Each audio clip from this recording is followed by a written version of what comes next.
Om Jnanatinidandhasya Jnananjana Shalakaya Chakshurunmilitam Yena Tasmai Shri Gurave Namaha. Paro Ami Baro Dukhi. Which means that he's praying for the mercy of Lord Nityananda Prabhu. Nityananda means always happy. So how can we always be happy? What will make us always happy? Will eating at McDonald's, that will make us happy. You all know McDonald's? Driving into Kazan, the first thing I saw was a big advertisement for McDonald's. McDonald's is now blessing Kazan. So we may think that we can become happy by eating at McDonald's or by any of the unlimited gifts that Maya has to offer us. But actually we can only be happy by Premananda Sukh, the happiness of pure love of Krishna. And Narottam Das is praying to Nityananda Prabhu that you are happy on that platform, please make me happy on that platform also. He says, give me the glance of your mercy because I am very unhappy. Narottam Das is also full of prema, full of love of Krishna. But he's taking the position of a conditioned soul out of his humility that is also instructed to us. Hare Krishna Parameshwari. Do you need a chair? She needs a chair to sit on, she'll be more comfortable. Can arrange a chair? She is sitting on a chair. Okay, alright. So does everyone have this piece of paper? We can. And there's another song. Narottam Das is praying for the mercy. Everyone has? Many have. Alright. Well, if you don't have one, then please sit next to someone who has one. We can try and arrange it so that everyone can see. It's another very beautiful song by Narottam Das. Is the translation there also? What about you? What are you going to do? You don't know it, I don't think. No, it's not even in the Bengali song. Well, no, I'm saying that you can, if you want to sing it. Yeah. Om Jnanatinirandhasya Jnananjana Shalakaya Chakshurunmilitam Yena Tasmai Shri Gurave Namaha.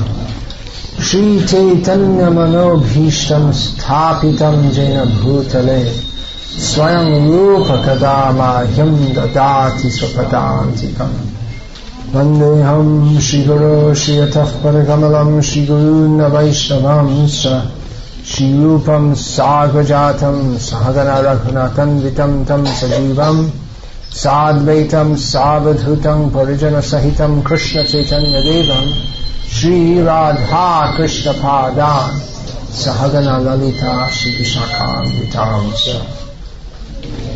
Hey Krishna Karuna Sindho Dinabandho Jagatpate Gopesha Gopika Kanta Radha Kanta Namostute Tapta Kanchana Gaurangi Radhe Vrindavaneshwari Vrishabhanu Sute Devi Pranamami Haripane Vanchakalpatarubhyascha Kripa Sindhubhya evacha Patitanam Pavanebhyo Vaishnavebhyo Namo Namaha. Shri Krishna Chaitanya Prabhu Nityananda Shri Advaita Gadadhara Shivasadi Gaura Bhakta Vrinda. Hare Krishna Krishna Krishna Hare Hare Hare Rama Rama Rama Hare Hare. Gauranga Karuna Karam. Narottam Das is praying for the mercy of Gauranga, Sri Krishna Chaitanya Mahaprabhu. The mercy of Gauranga is certainly very wonderful. That we are gathered here today to hear and chant about Krishna is certainly a manifestation of the very wonderful mercy of Sri Krishna Chaitanya Mahaprabhu. In this iron age of Kali where everything is bad, that so many people in a place so far away from Sri Dham Mayapur are gathered together to hear and chant about Krishna is the mercy of Sri Krishna Chaitanya Mahaprabhu. We conditioned souls have all come in this material world with the intention of trying to enjoy it. And there certainly isn't much to enjoy, but we are very much attached to the concept of that we can be happy in this material world. In the middle of winter, when it's dark and cold and wet, if we say the material world is miserable, it's easier to agree. But on a sunny day in spring, with the flowers in blossom, and the sun shining, we might think, well, the material world is not so bad after all. So you could, all of you, you didn't, or none of you had to come here. But you have decided to forswear the pleasures of a beautiful spring day to come and take the mercy of beautiful Gauranga Mahaprabhu. So this is the mercy of Chaitanya Mahaprabhu. That very precious mercy which Narottam Das is praying for. Narottam Das is a famous Acharya. How is he famous? Well, artificially people can become famous. Sannyas was introduced in the Gauriya Sampradaya or reintroduced by Srila Bhakti Siddhanta Saraswati Thakur. There is a deliberate idea to promote some position, to give some special importance to sannyasis. That was adopted as a facility for preaching, for the same reason that Chaitanya Mahaprabhu accepted sannyas. Chaitanya Mahaprabhu is the Supreme Personality of Godhead. Why should he accept sannyas? Sannyas is a respected position within society, at least within Vedic culture. So, Chaitanya Mahaprabhu is the Supreme Lord himself. The position of being the Supreme Lord is far greater than that of being a sannyasi. But because people did not recognize him as the Supreme Lord, they were not prepared to hear his message, so therefore he took sannyas. So those who are preaching the message of Chaitanya Mahaprabhu, they are conveying the same important message. What is that message? Bhaja Krishna, Bolo Krishna, Karo Krishna Shiksha. That worship Krishna, chant the name of Krishna, study the instructions of Krishna, imbibe the instructions of Krishna. But people in general are not that much interested to hear this message. So Chaitanya Mahaprabhu accepted sannyas so that he could propagate his message, and Bhaktisiddhanta Saraswati Thakur, for the same purpose, awarded sannyas, that people would take them seriously. Sannyasi should have a serious message to speak. So that status is awarded to someone who is seriously dedicated to propagating the mission of Chaitanya Mahaprabhu. It is not simply a fashion. Srila Prabhupada awarded sannyas remarkably liberally. There were two of his disciples, I think one was 19 years old and the other was 20. They came to Prabhupada asking for sannyas. And they were preaching enthusiastically and successfully in Iran. Prabhupada gave them sannyas. You may think that why give sannyas to young boys practically? Prabhupada wanted to encourage them in their preaching enthusiasm. Amazing. Well, what's the chance of young men like that maintaining their vows throughout their lives, which a sannyasi is supposed to do? And in fact, many of the young men that Prabhupada awarded sannyas to did not maintain their vows.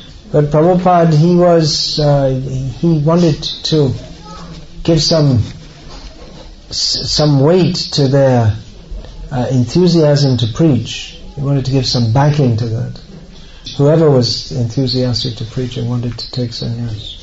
But after some time, Prabhupada saw that so many people were coming saying, give me sannyas, give me sannyas. And Prabhupada detected that in many of the cases, those who were asking for sannyas, it was a kind of prestige issue. Now just try to understand this point. That sannyas is awarded to give prestige, to facilitate preaching. Because someone is preaching, then people will take them more seriously if they take sannyas. Alright, give them sannyas to help their preaching.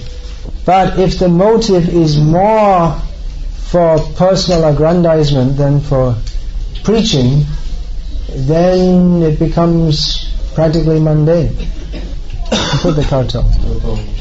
For the same reason, Bhaktisiddhanta Saraswati Thakur, he introduced Brahminical initiation for Vaishnavas of any caste.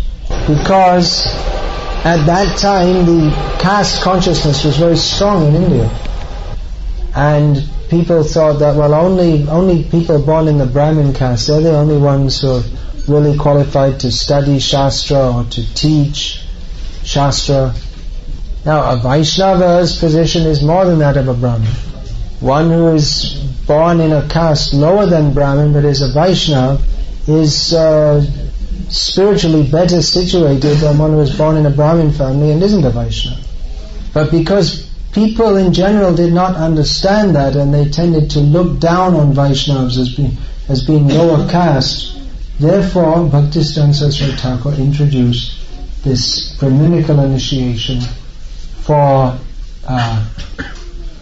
anyone who's seriously practicing Krishna consciousness, so that people would take them seriously and what they have to say and not make offenses against Vaishnavas. Of course, there are other reasons also, that one who is to be engaged in the worship of the deities, that requires chanting of specific mantras which are awarded to those who are allowed to be chanted by those who are Brahminically initiated. But the introduction of Brahminical initiation, that was for strategic reasons, maybe more than directly than spiritual ones. Yeah. Now that Brahminical initiation is going on, Srila Prabhupada, our own Srila Prabhupada also awarded that, and that's going on nowadays also. We may ask, well, what strategic purpose does that serve in Russia?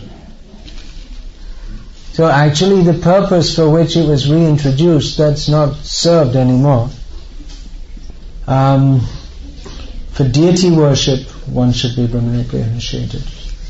But that may also be given to encourage devotees. You study this, just like we may say, you take this Bhakti Shastri course, or you read all the Bhagavatam, then we'll give the Brahminical initiation. So that may be to encourage them to do something which will be beneficial for their spiritual upliftment.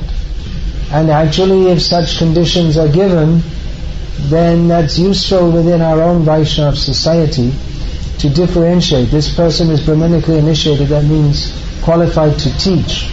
But often we see that devotees, they take it as a kind of prestige issue. They want to show that, well, I'm a senior, I'm Brahminically initiated. So like that, even if there's some motive of prestige, if we tell that you study Bhakti Shastri or you study 12 cantos of Bhagavatam, then take Brahminical initiation, that the idea of some prestige might be some motivation. But then if they read all the Bhagavatam, then they should understand that this prestige is useless. Our acharyas have said some interesting things about prestige. Bhaktisiddhanta Saraswati Thakur said, Toma pratishta shukore bishta. He says that this false prestige is like the stool of a pig. If one is interested in promoting himself, I'm very big, I'm very great, we can advise such a person, you go to the pigsty. Pigsty, that's the place, the house for pigs. And you get some nice fresh stool of the pigs.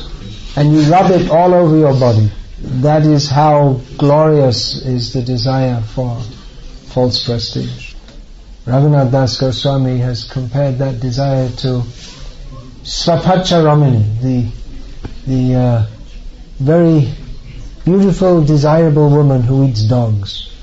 So you may think, oh, what a beautiful woman. And you see, that beauty is composed of dog's meat. So prestige may seem very nice, but it's pig stool and like that. And sometimes we see devotees are coming, I want Brahmin initiation. They're pushing like that. It means they don't understand what it... To be a Vaishnava is anyway better position than to be a Brahmin. We just sung the song of Narottam Das. Narottam Das, he wasn't Brahminically initiated. He's praying for the mercy of Chaitanya Mahaprabhu. He's not saying, Gauranga Karuna Karo, oh Gauranga, give me your mercy so I can get Brahminical initiation and rub pig stool all over my body. Of course, that doesn't mean that one shouldn't take Brahminical initiation, it should be stopped, or that sannyas should be stopped. But why should one accept this? We should consider carefully. Narottam Das and all the acharyas have left behind their realizations in the form of their writings. In these kirtans, they express the mood of their heart so that we can imbibe the mood of a pure devotee. Narottam Das is again and again in his songs expressing profound humility and again praying for mercy. Here he says, Gauranga Karuna Karo Dina Hina Jana. He's referring to himself. He's praying for the mercy of Chaitanya Mahaprabhu, referring to himself as fallen and lowly. He says, Mo samapatita Prabhu nahi tribhuvane. My dear Lord, within all the three worlds, there is no one as fallen as myself. Now how can he think that? He's a great Vaishnava Acharya. He's the guru of so many disciples. His life is completely pure and spotless. From his early age, he's had no interest in anything but serving Hari Guru and Vaishnava. Throughout his whole life, he's never even committed something even slightly resembling a sinful activity. I think we can all agree that Narottam Das is far more elevated than us. What do you think? Anyone think they're as good as Narottam? No, he's far more elevated than us, isn't it? Now he says there's no one more fallen than I in the whole three worlds. Now we can probably think of plenty of people who are more fallen than us. So many people are killing animals and getting drunk and committing murders, having illicit sex, smoking, cheating, lying, stealing. They're all in Maya. They're all sinful. But Narottam Das thinks that all the people are better than me. How can he think like that? When it seems obvious that he's saying, I'm the most fallen, but actually he's the most elevated. So how can he think that the people who are eating meat and killing cows, and how can he think that he's more fallen than them? Well, we can understand its extreme humility. That is the characteristic of a great pure devotee. He says, Dante Trina Dhari. I'm taking grass between my teeth. This is an exhibition of... It's a sign of being very humble. I've never seen or heard of anyone in the modern age do this, but it seems at the time of Lord Chaitanya that among Bengali Vaishnavas this was a sign of great humility, to put some grass in one's teeth. He says, Daki he tomar, I'm calling out to you.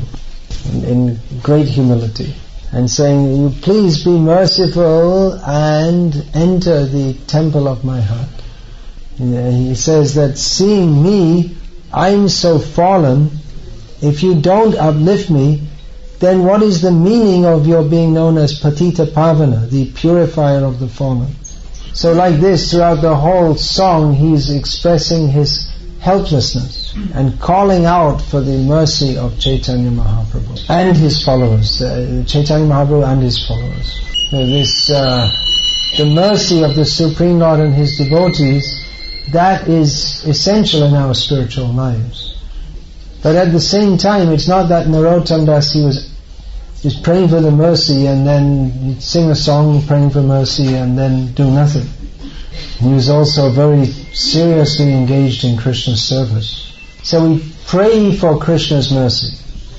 We understand that without Krishna's mercy, we cannot make any advancement.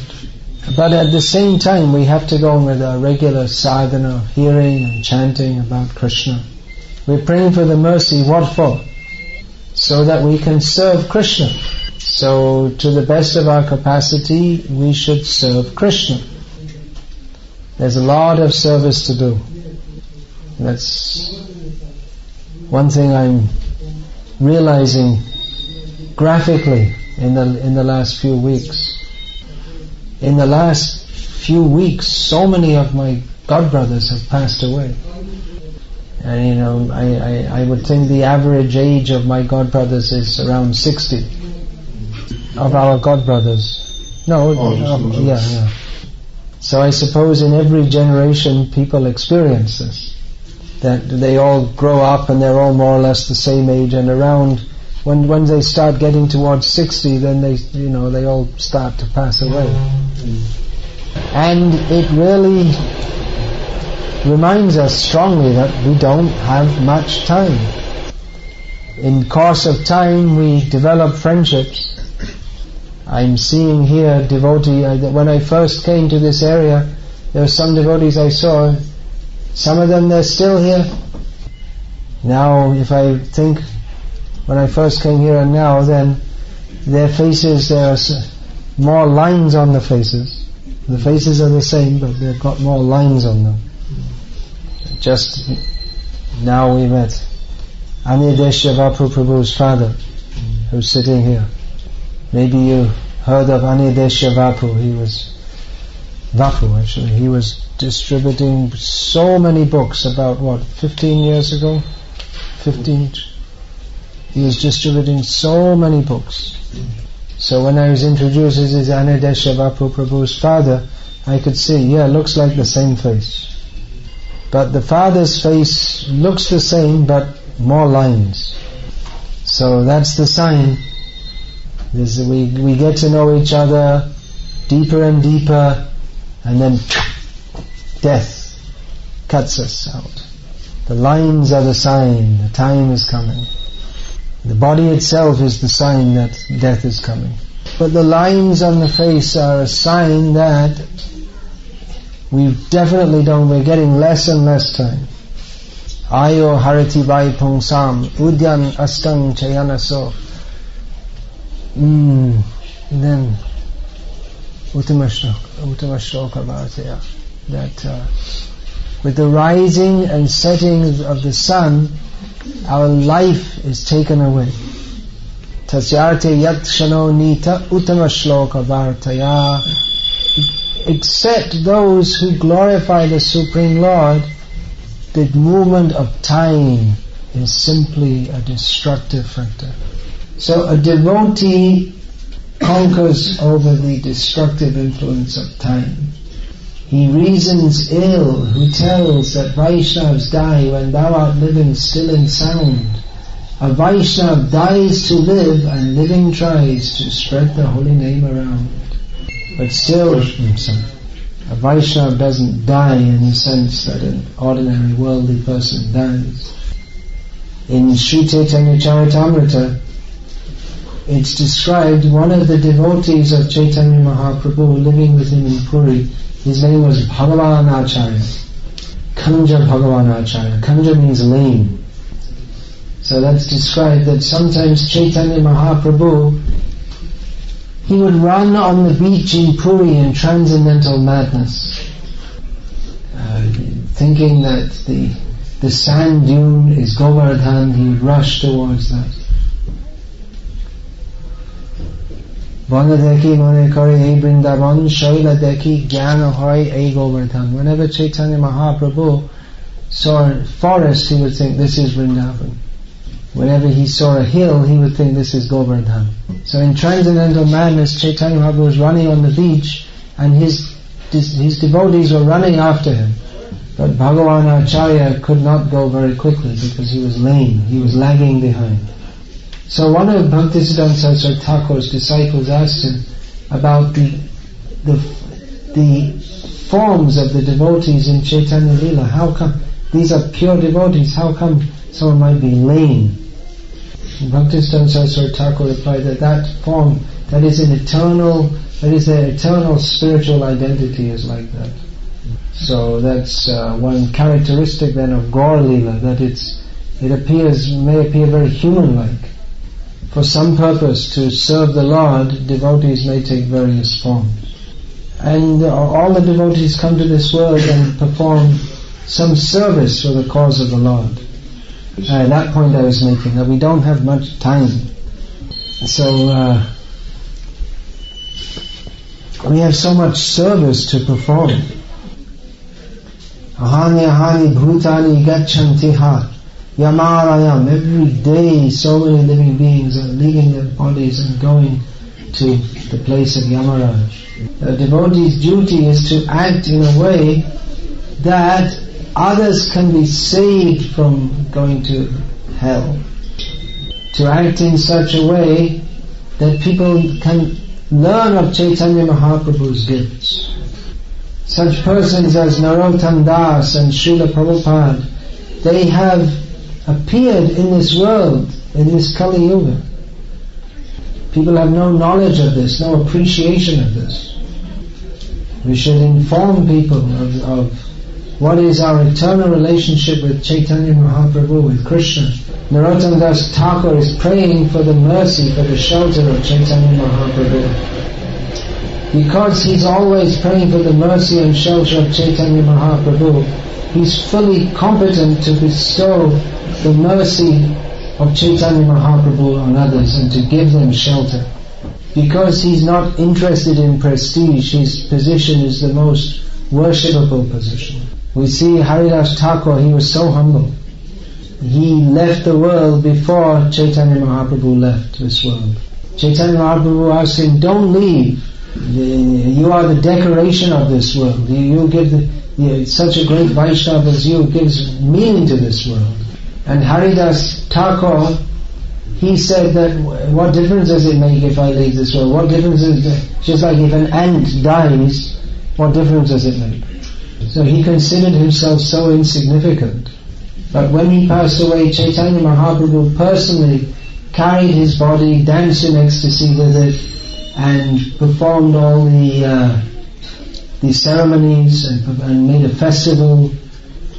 The Supreme Lord considered Haridas Thakur so respectable, so worshipable, that he personally worshipped him. But people don't know about this. They're simply stuck up in anarthas or unwanted things, interested in how we can develop the economy. So many trucks whizzing past on the Chalni to Kazan road. This is a sign of progress. Before there were not many trucks, now there are so many trucks. This is progress. This is anartha, or extrinsic to the actual purpose of life. Anartho pashamang sakshad bhakti yoga madhoksaje lokasya janato vidvangs chakre satvata sangitam. People, all the problems that everyone is suffering from, ashesha, klesha, nishesha, unlimited distress, can be mitigated easily, practically, quickly by the process of Bhakti Yoga. Everyone understands the term Bhakti Yoga? Maybe someone doesn't understand. Probably most of you understand. Just go next door and ask if they understand. go door to door throughout Kazan and ask people, do you know what is Bhakti Yoga? And they'll say, da, just you're stretching and holding your nose. We know what yoga is. Very good for health. That's also an anartha. That if we think anything can see, even this yoga, we might think it's something very spiritual, but unless it's Bhakti Yoga, unless there's linking with Krishna, then it's simply extrinsic to our real self-interest. So by Bhakti Yoga, we can, by cultivating pure devotional service to Krishna, we can get free from all miseries eternally and fixed in our eternal blissful position of service to Krishna. But people don't know this. Prabhupada came just a few years ago, he passed away. People don't know. Vyasadeva gave the Bhagavatam to give us knowledge of Krishna and Krishna consciousness. Srila Prabhupada is the Vyasa of the modern age. He has again presented the message of Vyasadeva. But people don't know. So devotees, we have a lot of work to do. We should inform people that there is a better way of life. This is real life. Krishna consciousness means real life. Yad gadvana nivartante tad dharma paramam mama. Krishna consciousness means to go to that place where there's no return, where there's no repeated birth and death. And life in this material world, what does it mean? Simply preparing to die again and again and again. So give people this knowledge. Srila Prabhupada had so many projects to engage everyone in practical devotional service. Devotees are coming and telling me they want to make these village communities based on Krishna consciousness. Very good. Do it. Srila Prabhupada wanted that very much. How we can live on the land simply and chant Hare Krishna. It's an interesting thing. In the modern age, so many people suffer from depression and schizophrenia and so many mental disturbances. So in the Netherlands, they have 500 centers for treatment of mental disorders. There's one particular kind of center. Some particular treatment. And what is the treatment? Electric shock, maybe injection, or psychoanalysis? No. The treatment is gardening. They send people to do gardening. And they find by doing gardening, people's minds become very peaceful.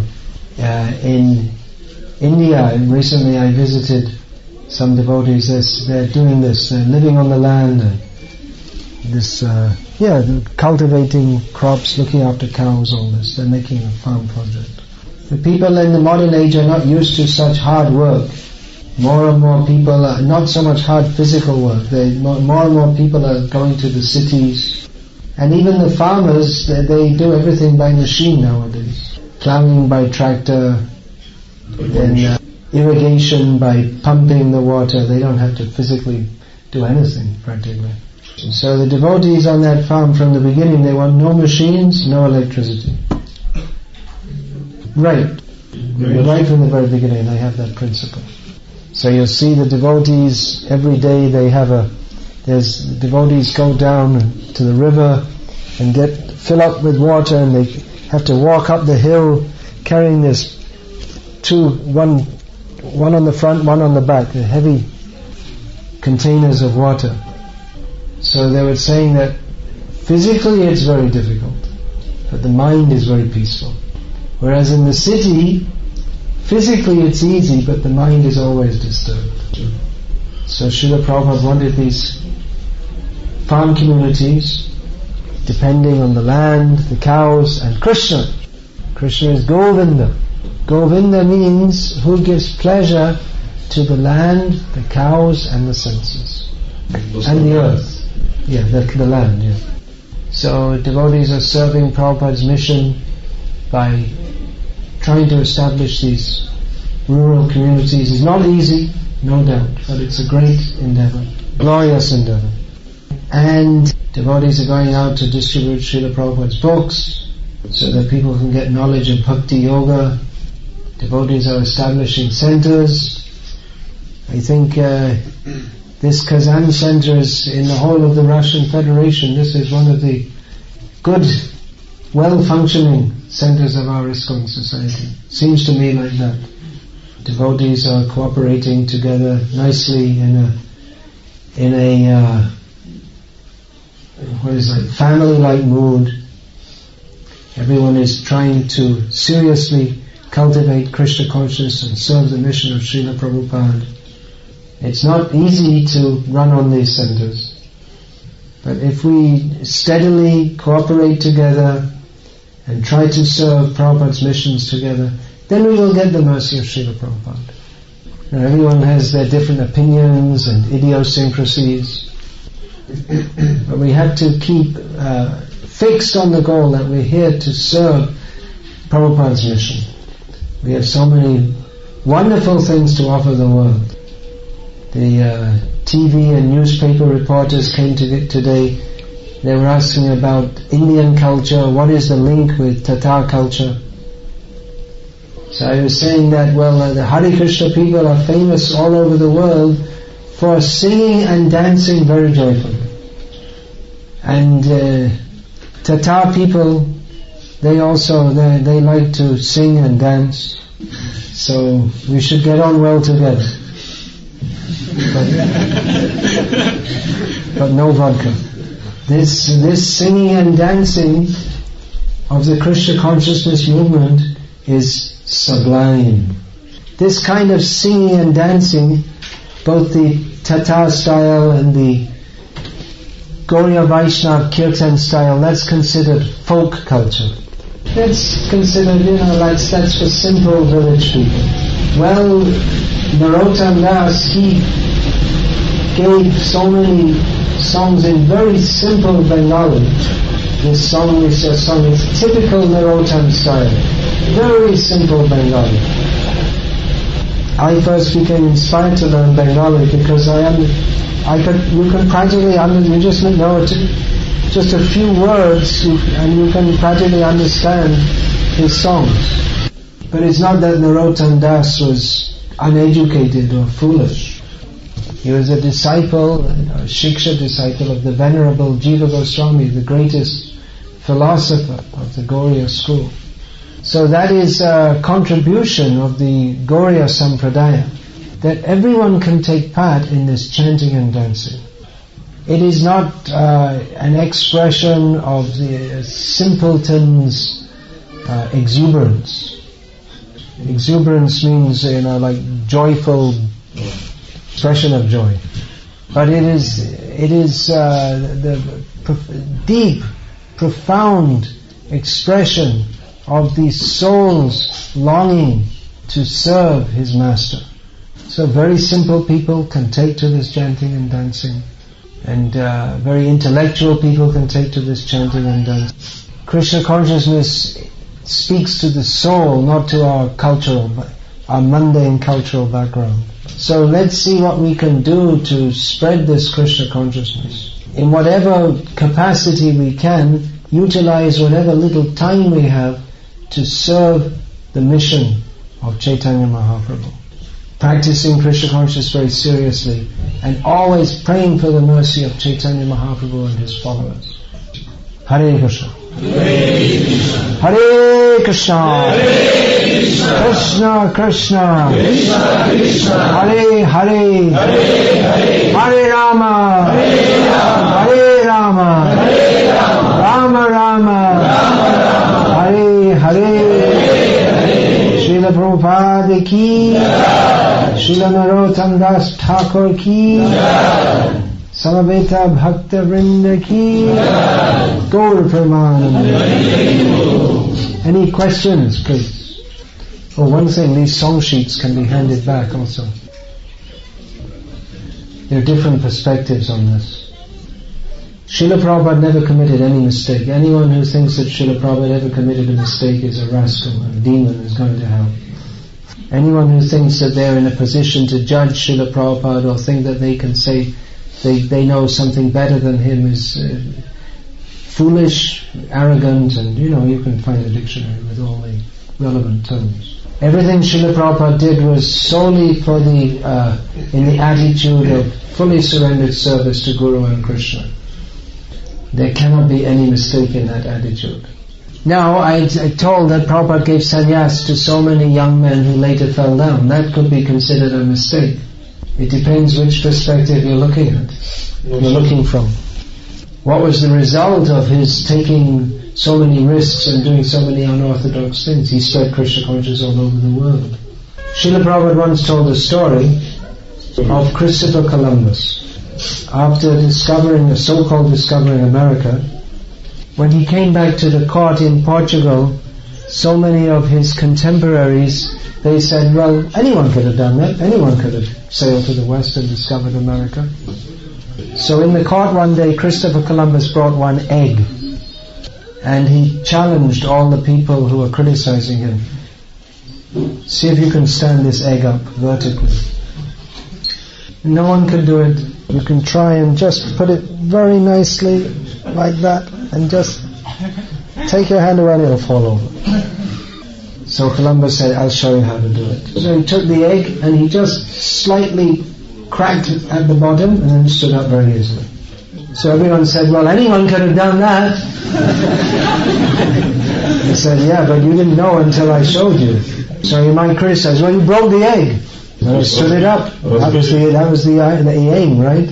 So if you're going to spread Krishna consciousness all over the world, which no one thought was even possible, you might have to do something unconventional.